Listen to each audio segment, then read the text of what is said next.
કેમ છો બધા? આઈ હોપ તમે બધા મસ્ત અને સ્વસ્થ હશો. તો તમારું સ્વાગત છે મારી ચેનલ મારી રસોઈ 24માં. તો આજે તહેવારોની સિઝનમાં નિત નવી મીઠાઈઓ દરેકના ઘરે બનતી હોય છે અથવા તો ખાતા પણ હોય છે બહારથી લઈને.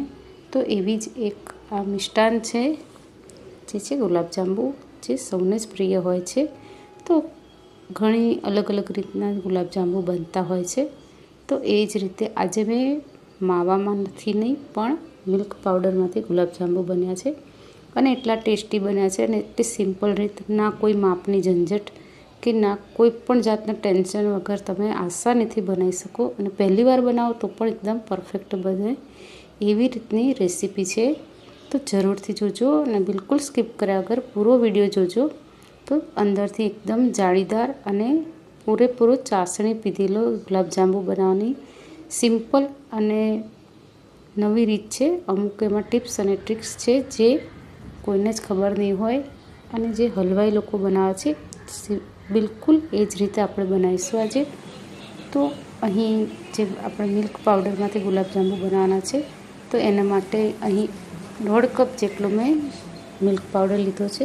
તો તમે મેઝરમેન્ટ માટે ઘરની કોઈ પણ વસ્તુનો ઉપયોગ કરી શકો છો અને સરળ રીત એટલા માટે છે કે દરેક વસ્તુ આપણે આ કપના માપથી જ લેવાનું છે. તો અહીં મેં 1.5 કપ જેટલો મિલ્ક પાવડર લીધો છે અને એની સામે આપણે 1 કપ જેટલું દૂધ લેવાનું છે.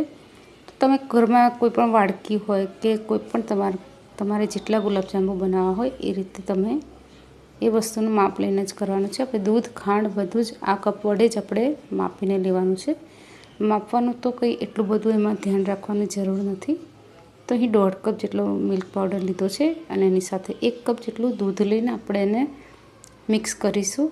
તો આપણે દૂધ એટલું જ લેવાનું છે કે જેનાથી આપણો જે મિલ્ક પાવડર છે એ અને દૂધ મિક્સ થઈને એકદમ સરસ રીતે એનું બેટર બની જાય. મતલબ કે મિલ્ક પાવડર પૂરેપૂરો ઓગળી જાય એટલું દૂધ આપણે અંદર એડ કરવાનું છે. તો અહીં 1 કપ જેટલું તમે દૂધ લેશો તો એ પરફેક્ટ રહેશે. તમે વધારે એડ નહીં કરવાનું. જો તમે વધારે એડ કરી દેશો ને તો આપણે જે મિલ્ક પાવડરમાંથી જે માવો બનાવવાનો છે તેને બનતા થોડી વાર લાગશે. બીજું તો કંઈ નહીં થાય, કશું બગડવાનો કોઈ ચાન્સ નથી. એવી સિમ્પલ રેસીપી છે. તો અહીં પૂરેપૂરું જ દૂધ મારું વપરાઈ જશે, જે 1 કપ લીધું છે એટલું. તેનાથી બરાબર રીતે અંદર મિલ્ક પાવડર મેલ્ટ થઈ જશે દૂધની અંદર અને મિક્સ થઈને સરસ બિલકુલ લમ્સ વગરનું બેટર આપણું બની જશે. તો એને સારી રીતે આ રીતે વિસ્કરથી મિક્સ કરી દઈશું એટલે સરસ મિક્સ થઈ જશે. તો ઘણીવાર આપણે બહારથી માવો લાવીને ગુલાબજાંબુ બનાવતા હોઈએ છીએ પણ માવાની કોઈ ગેરંટી નથી હોતી કે શેમાંથી બનેલો છે. એવું જરૂરી નથી કે દરેક બહારથી લાવતા હોઈએ જે માવા એ બધા જ દૂધથી બનેલા હોય. તો એના કરતાં આ રીતે ઘરે આપણે બનાવીએ તો ખૂબ જ સરસ અને ખૂબ જ ઓછા ખર્ચમાં બહુ બધા ગુલાબજાંબુ આપણે બનાવી શકીએ છીએ. તો હવે મેં એક પેન લીધી, નોનસ્ટિક પેન લીધું છે. એની અંદર મેં 1 થી 1.5 ચમચી જેટલું ચોખ્ખું ઘી લીધું છે. તો ઘી લેવાનું કારણ એ છે કે જે આપણો મિલ્ક પાવડર છે એમાં કોઈ જાતનું અંદર ફેટ નથી હોતું એટલે એ નીચે ચોંટી જાય છે જો આપણે આ રીતે ડાયરેક્ટ નાખીએ તો અંદર. તો એને લીધે જ થોડું ઘી લેવાનું જેથી નીચે પેનમાં ચોંટે નહીં. છતાં પણ આપણે એને સતત હલાવતા રહેવાનું છે. તો એને સતત હલાવતા રહેવાનું અને સ્લો ટુ મીડિયમ ગેસ પર આપણે એને પકાવીશું. તો આપણે એટલું પકાવવાનું છે કે આ જે દૂધ અને મિલ્ક પાવડર છે એમાંથી એનું એકદમ થીક મતલબ માવા જેવું એનું ટેક્સચર ના થઈ જાય. આ સાથે મેં અહીં 1/2 ચમચી ખાંડ અંદર એડ કરી છે અને એને સરસ રીતે આપણે એને હલાવતા રહીશું સતત. તો એ ધીમે ધીમે એમાંથી દૂધ છે એ બળતું જશે અને માવો બનતો જશે આપણો. તો હજુ થોડી વાર લાગશે. તો લગભગ 5 થી 7 મિનિટ અથવા તો 10 મિનિટ સુધી તમે એને આ રીતે હલાવતા રહેશો તો એકદમ આપણો જે બહારથી માવો લાવીએ છીએ એ જ રીતનો આપણો મિલ્ક પાવડરમાંથી માવો બની જશે. અને જ્યારે પેનને છોડી દે એટલું ચડી જાય એટલે સમજી જવું કે આપણું માવો બનીને રેડી છે. તો આ મિલ્ક પાવડરમાંથી બનતો માવો છે એનાથી પણ ગુલાબજાંબુ ખૂબ જ સરસ બને છે. અને આમ પણ આપણે જે બહારથી ગીટ્સના પેકેટ લાઈન બનાવતા હોઈએ છીએ તો એમાં પણ મિલ્ક પાવડરનો જ યુઝ થતો હોય છે. તો એના કરતાં ઘરે જ આપણે આ રીતે બનાવીએ તો ખૂબ જ સસ્તામાં અને સારું ફ્રેશ આપણને ગુલાબજાંબુ ખાવા મળે. તો આ રીતે એને સતત હલાવતા જઈને પરફેક્ટ થઈ જવાયો છે આપણો માવો. તેને થોડો થીક થાય ત્યાં સુધી આપણે કરીશું અને આ રીતે માવો આપણો બની ગયો છે. તો હવે એને એક થાળીમાં કાઢીને એને ઠંડો થવા દઈશું અને એ ઠંડો થાય ત્યાં સુધી આપણે જે ચાસણી બનાવવાની છે એ બનાવીશું. તો અહીં માવાને આ રીતે થોડો સ્પ્રેડ કરી દઈશું એટલે ઝડપથી એ ઠંડો થઈ જાય. અને હવે આપણે ચાસણીની તૈયારી કરીશું. તો અહીં આપણે જે કપથી મિલ્ક પાવડર મેઝર કર્યો તો એ જ કપ લેવાનો છે અને જેટલો મિલ્ક પાવડર લીધો છે એટલી જ આપણે ખાંડ લેવાની છે. મતલબ કે 1.5 કપ જેટલી આપણે ખાંડ લઈશું. જો તમે 1 કપ જેટલી લેવી હોય તો પણ વાંધો નહીં, થોડું ઓછા ગળ્યા બનશે તો થોડી તમે ઓછી ખાંડ કરી શકો છો. તો અહીં મેં 1.5 કપ જેટલી ખાંડ લીધી છે અને એટલું જ મેં અહીં પાણી લીધું છે, મતલબ કે 1.5 કપ. તો આ રીતે આપણે ગુલાબજાંબુ પરફેક્ટ માપથી બનશે. થોડા ગળ્યા બનશે પણ તમે જો ખાંડ થોડી ઓછી એડ કરવી હોય તો ઓછી કરી શકો છો. અને હવે આપણે એને ગેસ પર મૂકીને સતત હલાવતા રહીને એને ઉકાળીશું. તો સ્લો ટુ મીડિયમ ગેસ પર આપણે એને ઉકાળીશું. અને આપણે અહીંયા કોઈ તારની ચાસણી નથી બનાવવાની. ખાંડ જે ચાસણી છે આપણે જે ઉકળે અને થોડી ચીપચીપી બને એટલે જ આપણે એને ઉકાળવાની છે. તો અહીં જે ખાંડની અંદરનો જે મેલ કે કચરો હોય એ નીકળી જાય એના માટે મેં 2 ચમચી જેટલું અંદર દૂધ એડ કર્યું છે. તો દૂધને લીધે જે ખાંડની અંદરનો જે કચરો મેલ જે પણ હશે બધું જ ઉપર આવી જશે. આ રીતે તમે જોઈ રહ્યા છો. તો હવે એને આપણે કાઢી લઈશું. તો અહીં ચમચા વડે હું કાઢી રહી છું પણ ચમચા વડે બરાબર નથી નીકળી રહ્યો એટલે મેં અહીં ગળણીનો ઉપયોગ કર્યો છે. તો ગળણીથી આસાનીથી બધો જ મેલ આવી જશે અને આપણી ચાસણી એકદમ ચોખ્ખી રેડી થઈ જશે. તો ઘણીવાર ખાંડ આપણી થોડી કચરાવાળી હોય છે તો આ રીતે કરી લેવાથી કચરો બધો એનો નીકળી જાય છે. તો અહીં આપણી ચાસણી બનીને રેડી છે. સરસ રીતે એકદમ ચીપચીપી ચાસણી બની છે. તો આપણે ચેક કરતા રહેવાનું અને લાગે કે હવે બરાબર થઈ ગઈ છે ચાસણી. આપણને આંગળીથી જે ટચ કરીને જોઈએ તો આપણને ચીકાશ એમાં લાગવી જોઈએ, બસ એટલી જ આપણે એને ઉકાળવાની છે. અને અહીં મેં કેસર ઓગાળેલું છે પાણીમાં, એને પણ અંદર મેં એડ કરી દીધું છે. સાથે થોડું ઇલાયચીનો પાવડર પણ મેં નાખ્યો છે 1/4 ટીસ્પૂન જેટલો, જેનાથી આપણી ચાસણી ખૂબ જ ટેસ્ટી બની જશે. તો આપણા ગુલાબજાંબુ પણ ટેસ્ટી બનશે. તો અહીં તમારી પાસે જો ગુલાબજળ હોય કે કેવડા વોટર હોય તો તમે થોડું 1/2 ચમચી જેટલું એડ કરશો તો પણ સરસ સુગંધીદાર તમારા ગુલાબજાંબુ બનીને રેડી થશે. તો હવે ચાસણી આપણી થઈ ગઈ છે તો એને આપણે સાઈડમાં મૂકી દઈશું. અને આપણો માવો પણ એકદમ ઠંડો થઈ ગયો છે. તો હવે આપણે એના ગુલાબજાંબુ મતલબ કે એના બોલ્સ બનાવવા માટે તૈયારી કરીશું. તો એની જે માવો છે એની અંદર મેં 1/4 ટીસ્પૂન જેટલી ઇલાયચી પાવડર અને 2 થી 3 ચપટી જેટલો અહીં બેકિંગ પાવડર મેં એડ કર્યો છે. તમે બેકિંગ સોડા પણ એડ કરી શકો છો, પણ જે પણ તમે એડ કરો તો ખૂબ જ ઓછું એડ કરવાનું. જો થોડું વધારે એડ કરી દેશો તો તમારા ગુલાબજાંબુ સરસ નહીં બને. અને અહીં મેં અડધી ચમચીથી થોડું ઓછું મેં અહીં જે વેનીલા કસ્ટર્ડ પાવડર આવે છે એ મેં અંદર એડ કર્યો છે. અને જે આપણો બેકિંગ પાવડર એક્ટિવેટ થાય એના માટે મેં અડધી ચમચીથી પણ ઓછું મેં અંદર પાણી એડ કર્યું છે. અને એ સાથે 1 ટેબલ સ્પૂન જેટલો મેં અહીં મેંદો એડ કર્યો છે. અને હવે આ બધી જ વસ્તુઓને આપણે મિક્સ કરી લઈશું. તો અત્યારે તમને લાગે છે કે એકદમ ઢીલો છે આપણો માવો, પણ આપણે સરસ રીતે એને મસળીને પછી હાથમાં ઘી લગાવીને આપણે એને થોડું મસળીશું તો એ સરસ રીતે આપણો માવો બની જશે. પણ છતાંય તમને એવું લાગે તો તમે થોડો મેંદો અંદર એડ કરી શકો છો. અને એટલા માટે જ આપણે જ્યારે બી મિલ્ક પાવડરમાંથી માવો બનાવીએ તો એ વખતે થોડો વધારે જ એને ડ્રાય બનાવી દેવાનો, જેથી અહીંયા આપણે મેંદાનો વધારે ઉપયોગ કરવાની જરૂર ના પડે. મેંદો વધારે એડ થઈ જશે ને તો તમારા ગુલાબજાંબુ છે એ હાર્ડ બની જશે, સોફ્ટ નહીં બને. એટલા માટે બને એટલો ઓછો મેંદો એડ કરવાનો. અને તમે મેંદાની જગ્યાએ કોર્નફ્લોર કે આરા લોટનો પણ ઉપયોગ કરી શકો છો.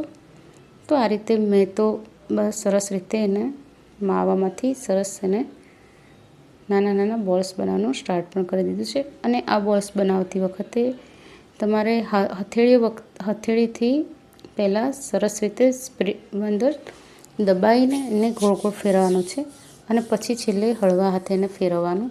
તો એ રીતે દબાણ આપીને તમે ફેરવીને કરશો તો અંદર બિલકુલ જ ક્રેક્સ નહીં રહે અને માવો એકદમ મતલબ જે માવો છે એ સરસ રીતે આપણા બોલ્સ એનાથી બની જશે. બધા જ બોલ્સ બનીને રેડી છે. તો બધા જ લગભગ આટલા માવામાંથી 24થી 25 નંગ આપણા જે ગુલાબજાંબુ છે એ બની જશે. તો બધા જ બોલ્સ બની રેડી છે. તો હું એક બોલ્સને તેલમાં તળીને જોઈશ કે બરાબર તળાય છે કે નહીં. જો ફાટી જતો હોય, ફાટી જાય, છૂટું પડી જાય કે એવું કંઈ પણ થાય તો તમે થોડો મેંદો અંદર વધારે એડ કરી શકો છો. તો બધા જ બોલ્સ બની ગયા છે અને એક બોલ્સને મેં તળીને જોયું. અને અહીં જે ગેસની ફ્લેમ છે એકદમ સ્લો રાખવાની છે જેથી આપણે તેલનું ટેમ્પરેચર એકદમ સ્લો રહે, મતલબ કે એકદમ સ્લાઇટ અંદરથી બબલ્સ બને નાના નાના, એટલું જ ગરમ આપણું તેલ હોવું જોઈએ. એનાથી વધારે ગરમ તેલ નહીં રાખવાનું, નહીં તો આપણા ગુલાબજાંબુ ઉપરથી કલર આવી જશે પણ અંદરથી કાચા રહી જશે.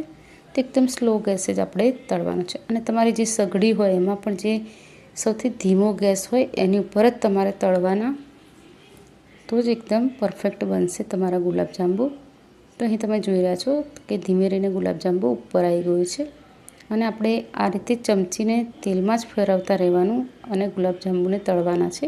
તો ચમચીને આપણે તેલમાં ફેરવતા રહીશું તો એનાથી જે ગુલાબજાંબુ છે એ ચારે બાજુથી તેલમાં ફરશે અને ચારે બાજુથી એક સરખો એનો કલર થશે, કલર આવશે. તો તમે જોઈ રહ્યા છો એકદમ સરસ તળાઈ ગયું છે. તો એને મેં ચાસણીમાં એડ કરી દીધું છે. તો હવે આપણે આપણા ગુલાબજાંબુ બીજા પણ અંદર તેલમાં એડ કરીને હું તળી લઈશ. તો તમે જોઈ રહ્યા છો કે બબલ્સ ખૂબ ઝડપથી બની રહ્યા છે અંદર. તો મેં ગેસની ફ્લેમને બંધ કરી દીધી છે, મતલબ ગેસ હમણાં બંધ કરી દીધો છે મેં 2-3 મિનિટ માટે. અને હવે પછી હું એને ચાલુ કરીશ. તો આ રીતે કરવાથી તમારા ગુલાબજાંબુ અંદરથી બિલકુલ જ કાચા નહીં રહે એવા બનશે.